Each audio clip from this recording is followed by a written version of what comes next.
Assalamualaikum warahmatullahi wabarakatuh. Perkenalkan saya Selma Zahira Adania dari kelompok 4 dengan anggota Heni Diana Rosani.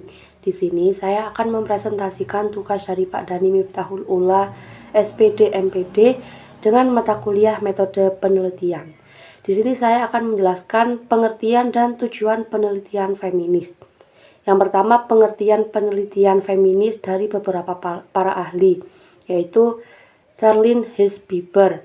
Sherlyn Hesbiber ini mempunyai karya feminis, yaitu Feminist Research Practice, menyatakan bahwa penelitian feminis adalah pendekatan yang mengutamakan nilai-nilai keadilan sosial dan kolaborasi antara peneliti dan partisipan.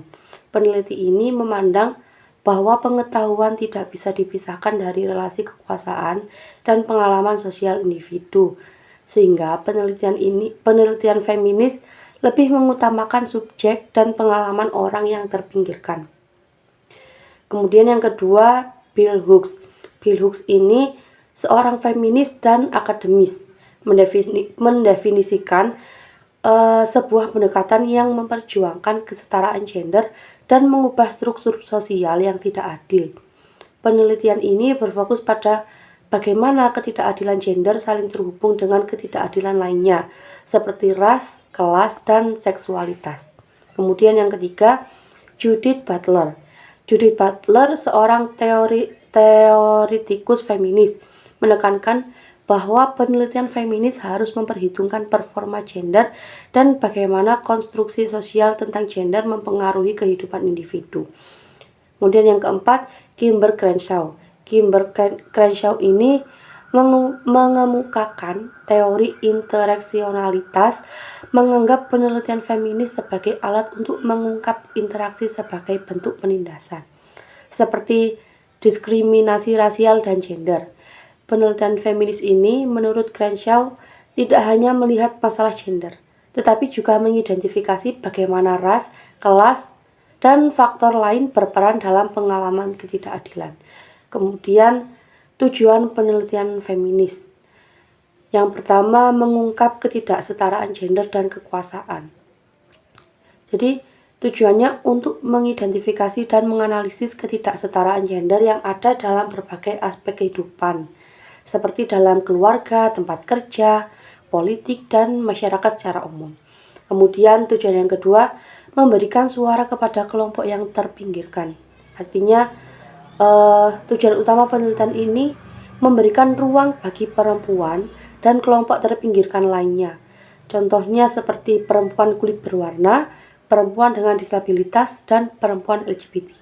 Kemudian yang ketiga, menguji dan menantang normativitas sosial.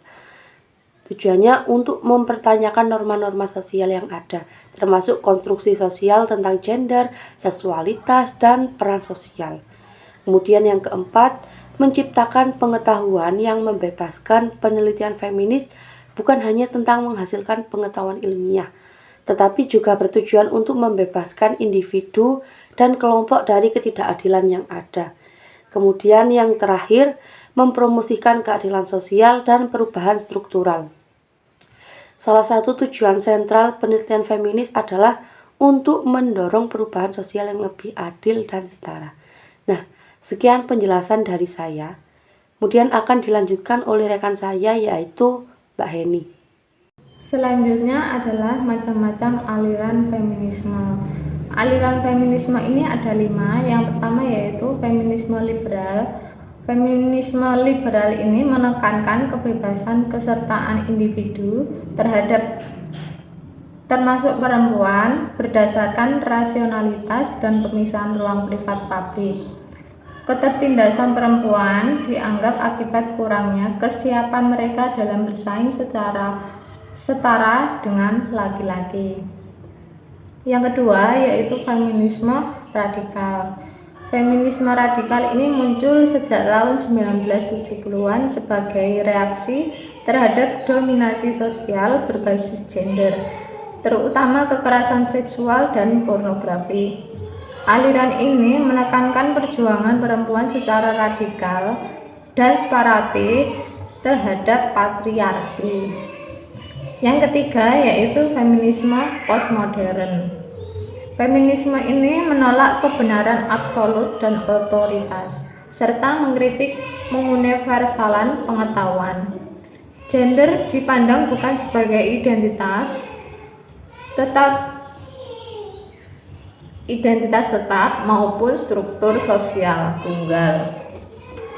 Yang keempat yaitu feminisme anarkis. Feminisme ini menganggap negara dan laki-laki sebagai sumber penindasan yang harus dihapus demi terciptanya masyarakat sosialis. Dan yang kelima yaitu feminisme sosialis.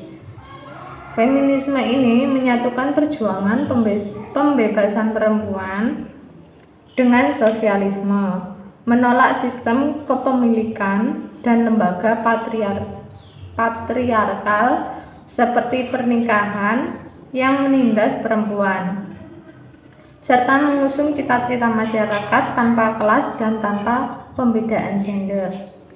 Selanjutnya yaitu prinsip dasar dalam penelitian feminisme. Penelitian feminisme ini berpijak pada perspektif gender, menekankan pengalaman perempuan, refleksivitas, metode partisipatif, dan aksi sosial. Peneliti dituntut untuk peka, peduli, dan responsif terhadap subjek penelitian. Fokus utamanya adalah keberpihakan terhadap perempuan dan kelompok rentan. Pengalaman pribadi peneliti dapat diintegrasikan dan hasil penelitian diharapkan mendorong perubahan untuk mengurangi ketimpangan gender. Kesimpulannya yaitu penelitian feminisme berfokus pada keadilan sosial, pemberdayaan perempuan, dan pengungkapan ketidaksetaraan gender. Beberapa tokoh menekankan pentingnya pengalaman individu, relasi kekuasaan, dan interseksionalitas dalam penelitian.